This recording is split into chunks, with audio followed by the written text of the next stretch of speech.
The following podcast is an Embassy Row production.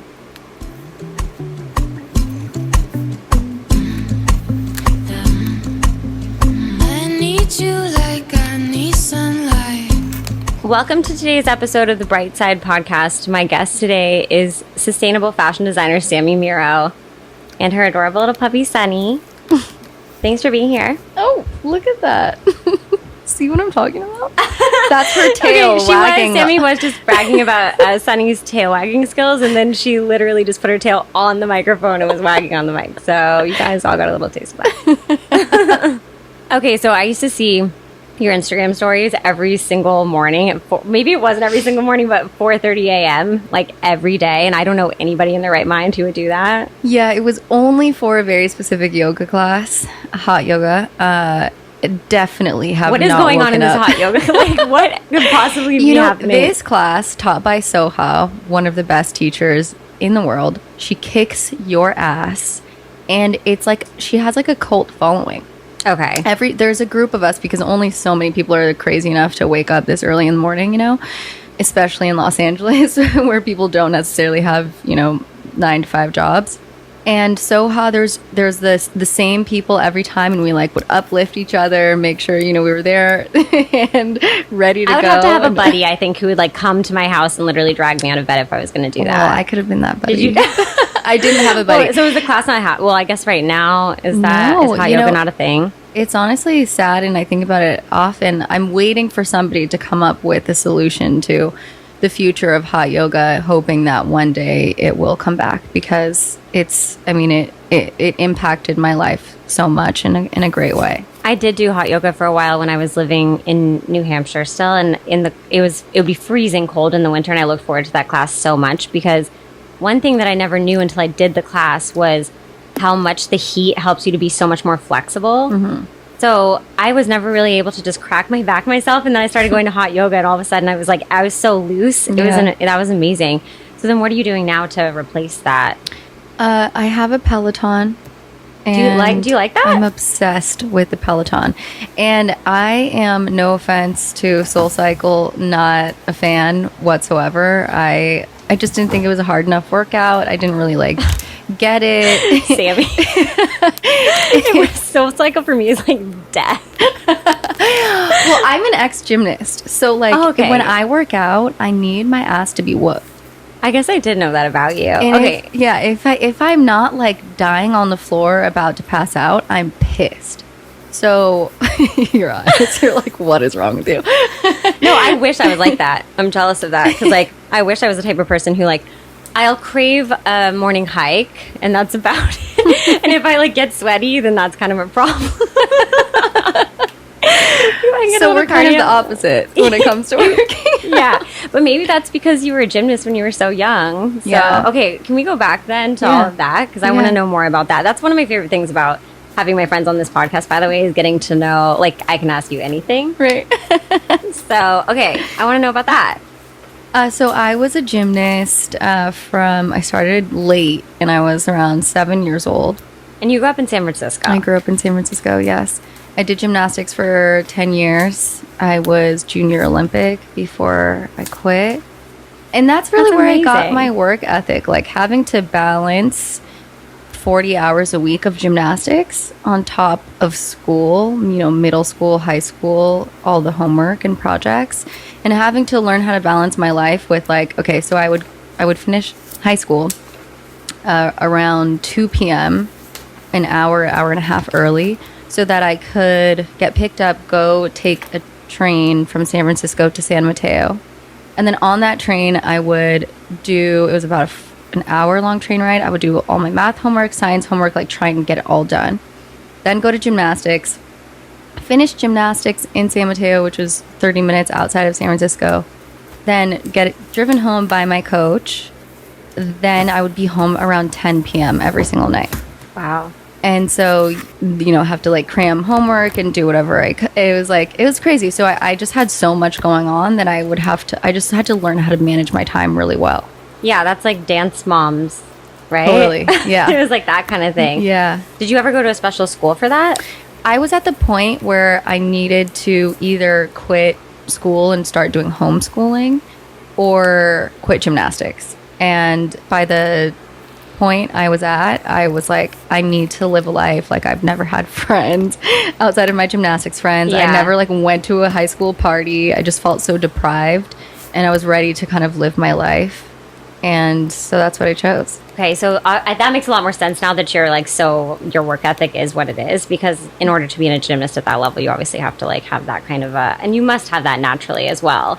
But like, I know you're really close with your dad. Yes. And I've watched you guys over the years on your Instagram. He's so cute, and I love the relationship that you two have. I feel like it's really special. Like, you can even get that. I don't know your dad, but you can like get that through your Instagram. Oh, that makes me happy. Is that something that he like? Is he like that? What's your guys' relationship My like? dad is like the original multi-hyphenate.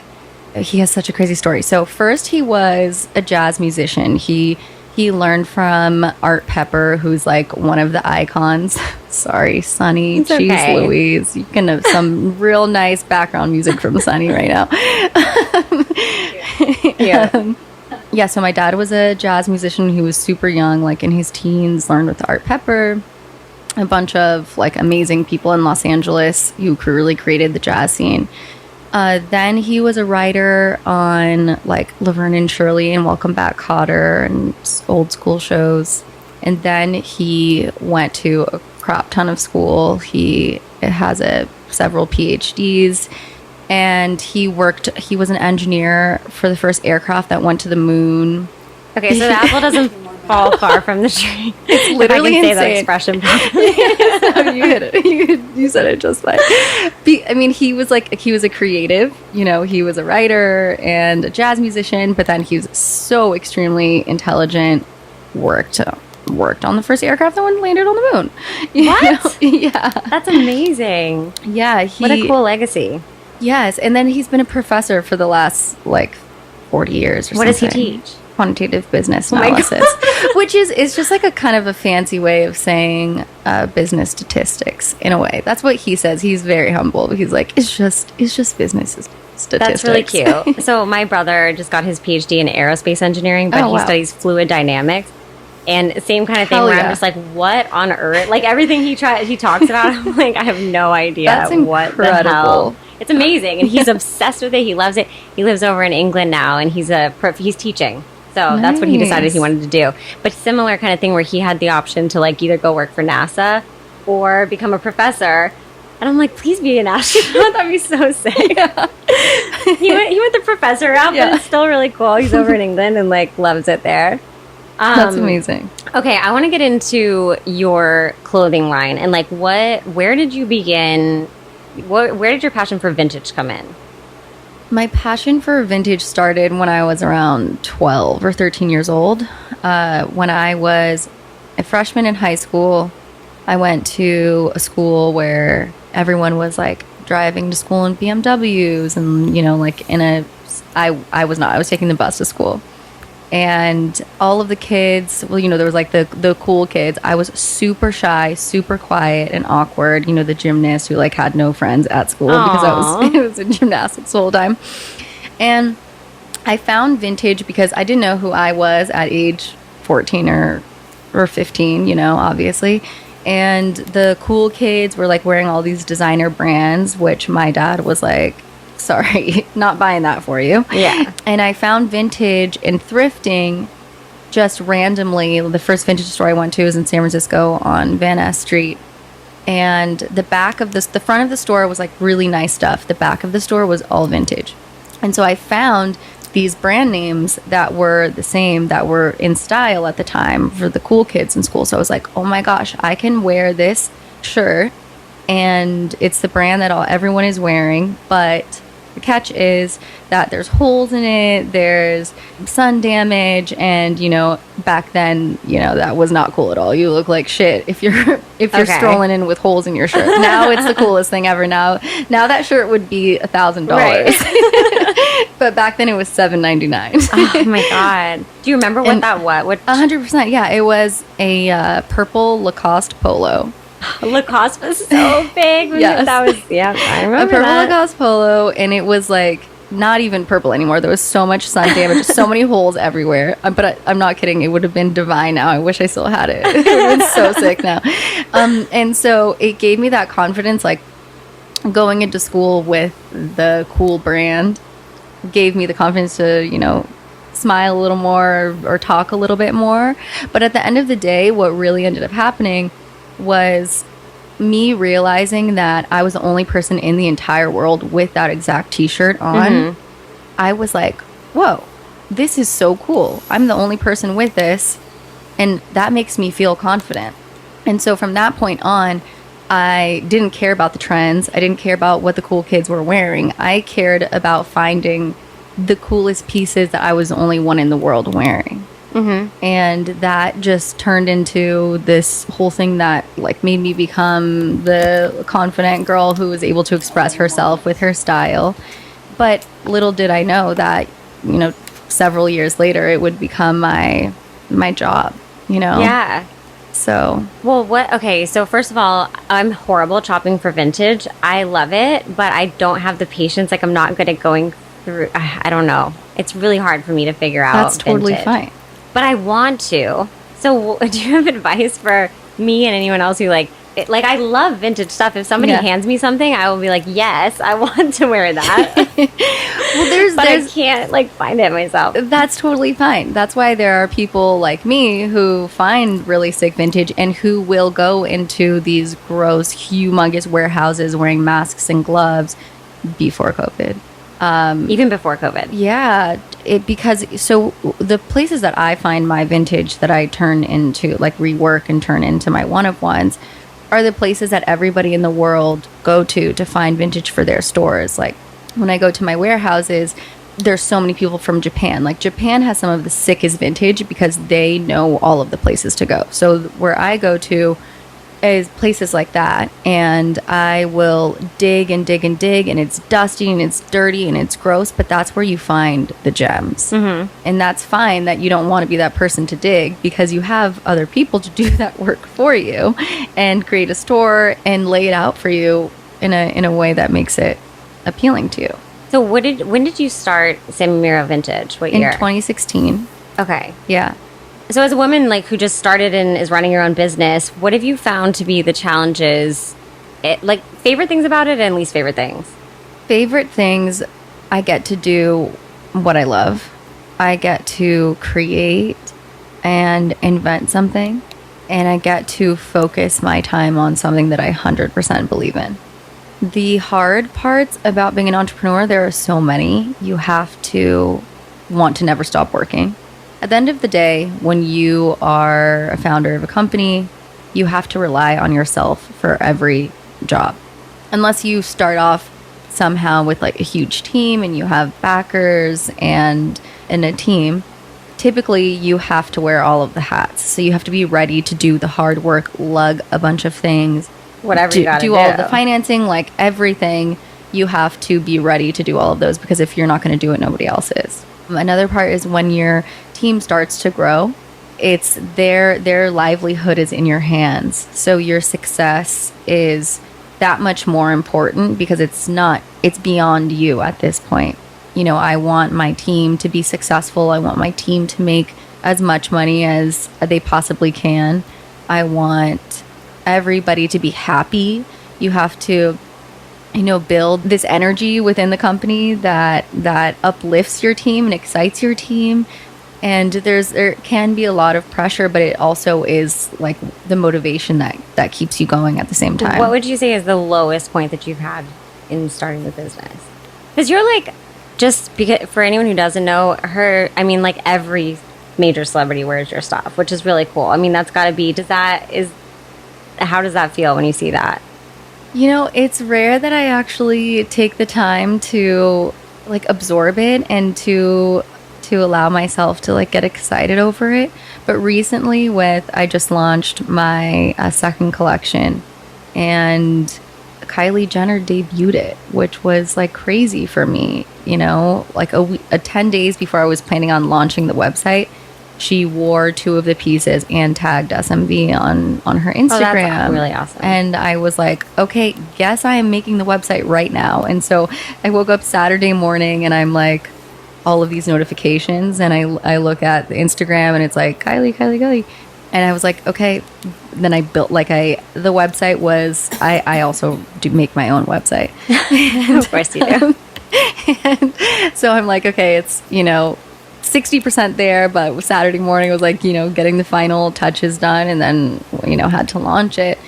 So back to your original point, it's amazing because the best part about it is that it's all organic. Mm-hmm. There's no paid sponsorships. There's no me hounding anybody to wear it. It's all people who genuinely want to wear it and love the pieces. And that's really what keeps me going, because as an entrepreneur, you never know if your idea is the right idea. Mm-hmm. You never know if your idea is going to catch on and people are going to love it. And as a designer, it's the exact same thing. You create a piece and you're so excited about it, but you don't know until the world sees it.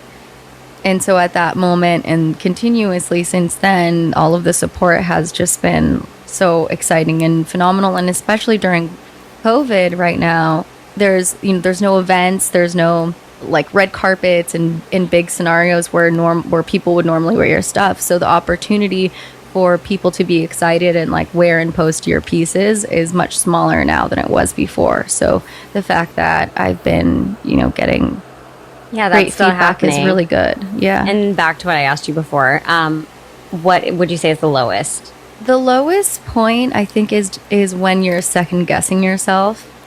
Because of how fast the world is now with social media, you seldom get a time to really relish in the positive things. And it's always okay, what's next? Okay, you just did this, but what's next?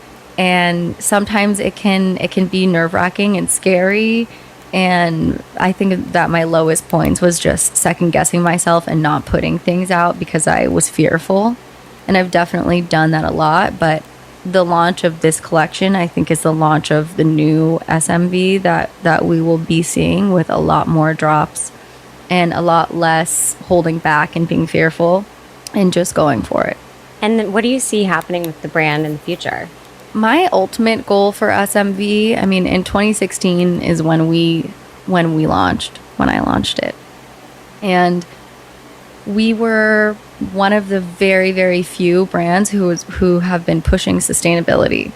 And my ultimate goal is, now that sustainability is so important in the world and every fashion house is focusing on that. And I love the fact that I am being recognized for doing it before it was cool, before it was trendy. I just want SMV to change the way that fashion is looked at when it comes to being green and eco-friendly and doing things right for the planet. Do you want to keep Sami Miro Sami Miro Vintage going forever? Or would you want to take on a role as a creative director of a bigger company down the line? Or a lot of people have shown that you're able to build a brand, start a brand, and go on to be a creative director of another company at the same time. And I think that is absolutely an ultimate goal of mine. Do you feel like you've made it when we feel like you've made it? I know I definitely don't feel like I've made it at all. I feel like I'm on the right path. I feel like I'm moving in a good direction. But make it? Do you feel like you've made it? No, absolutely not, but I'm not you. Does anyone ever feel like they made it?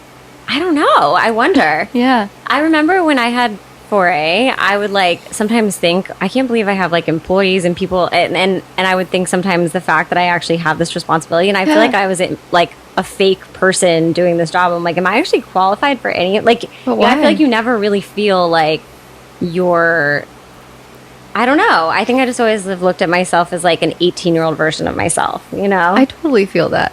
But at the end of the day, when you are a person driven enough to run a successful company, you are not the kind of person who's ever going to plateau. You're the kind of person who's thinking, what's next, what's next, what's next, what's next, that's what keeps me up at night, always. Exactly. I'm sure you have the same problem. Yeah. So making it is an unachievable goal, I think. Unless you became the creative director for Right. I think you would have made it at that point. I'll be waiting for that to happen. Okay. I agree. Okay, so every episode I ask my guests for a song that they like to listen to when they're feeling like sad or something that makes them feel happy when they listen to it. And I have Wait, do I want to feel sad or happy? Happy. Okay. We want everyone I have to feel happy. sad ones for sure. I add everybody's songs to. I have a Spotify playlist. Wait, I'm gonna look at my Spotify all time Okay, let's see. playlist, and then I'll let you know because I do have that. That's very important to me. All right, I'm gonna say my number one is "I Wish" by Skilo. Ooh, okay. I don't know that one. Oh, you will once it plays. Oh, are you playing it for No. Are we shutting this studio down and turning it into a dance party? Because I will do that. I think we're ready for that. Wait, maybe "Killing Me Softly." Ooh, yeah, I love that. That's a good one. Yeah, that one evokes a lot of different emotions, but like happiness, I think, is the leader of the emotions. Okay, if you're having like a dark moment in your life, is there a place or person that you turn to that you can always count on to be a bright spot for you? Absolutely. Before COVID, I would have said that my bright place would have been hot yoga. Now that has been ripped from my life, my bright person is without a doubt my dad. He is the one who I go to for really anything, all of the positive things and the negative things in my life. He never makes things seem better than they are. Like, he is such a realist. Ah, okay. So he'll never like give me fluff just to make me feel better. Exactly. Yeah. He never will candy coat anything. And that's what I love about him, because it forces me to be strong and like handle shit on my own, you know? But at the end of the day, he's such a voice of reason. And, you know, when I'm like, Dad, guess what? Like, guess what retailer is going to be like launching SMV? And he's like, oh, that's nice, sweetie. And I'm like, wait, but like, can you look them up? Like, you know, this is a really big deal, Dad. And he's like, you know, as long as you're happy, I'm happy. You know, I'm proud of you. And, that's really sweet. You know, he keeps me very grounded, is I guess what I'm trying to say. Yeah. But he's like the person that I go to when I'm down or when I'm up. Thank you so much for being here. This was a lot of fun. Thank you for having me. It really was a lot of fun.